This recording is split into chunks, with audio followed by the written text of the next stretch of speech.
So hello guys, welcome back to my new video. তো আরেকটা নতুন ব্লগ নিয়ে তোমাদের মধ্যে চলে এসেছি। তো দেখো, আজকে ব্লগটা খুবই ইন্টারেস্টিং হতে চলেছে। কারণ দাদা ঘরে সেই কলব হয়েছিল না, সেই কলব হয়ানোর উপলক্ষে তো কাজ বাজ করেছিল অনেকেই। তো আজকে তাদেরকে খাওয়াবে, তো সবটাই দেখাবো তোমাদেরকে। তো তোমরা ব্লগে সঙ্গে থাকো। তো চলো যাওয়া যাক। তো আজ দেখতে পাচ্ছ আজকে ওয়েদার কেমন। আজকে মিস্ত্রি আসার কথা ছিল, মিস্ত্রি আসছে না, ভালো লাগে না। কবে যে ঘরটা কমপ্লিট হবে। আজকে গরমও সেই পড়েছে। 19 কেজি ওজন নিয়ে কাটছে কুমড়ো। একদিন 20 কেজি হয়ে যাবো আমি। ঠিক আছে, 1 কেজি কম। এই দেখ দেখ ভিতরে না মাংস হবে কুমড়োটা, মাংস নিচ্ছিস কিন্তু মিষ্টি হবে, কাঁচা চেয়ারতে আওয়াজ হচ্ছে। Poppy kitchen. এইবার কুমড়োটা কাটবো। হেলা হেলা।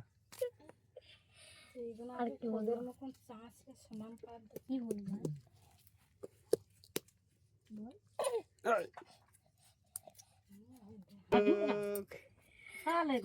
আর ওই যে ঠাকমা কিরম রোদ দিচ্ছে বল। নতুন কল।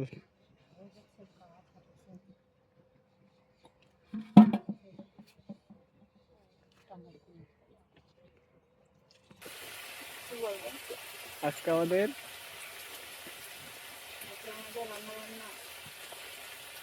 কেন রান্না বান্না হচ্ছে? নতুন কল বসিয়েছি তাই উনুনটা ধরালাম, ধরিয়ে কড়া চাপালাম, চাপিয়ে তারপরে তেল দিলাম, তেল দিয়ে তারপরে একটু কাঁকড়াটা আগে তো একটু ভেজে নিতে হয়। কাঁকড়াটা তেলে দিলাম, তেলে দিয়ে একটু ভেজে নিলাম, ভেজে নিয়ে চিংড়ি মাছটা দিয়েছি।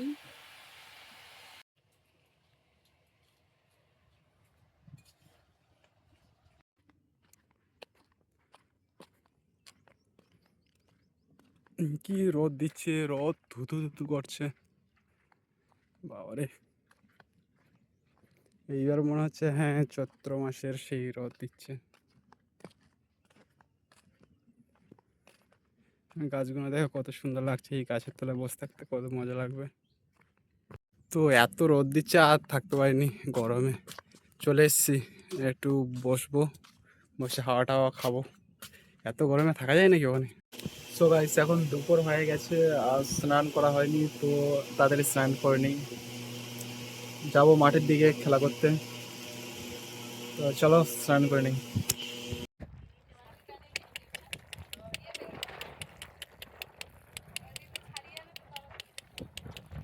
এদিকে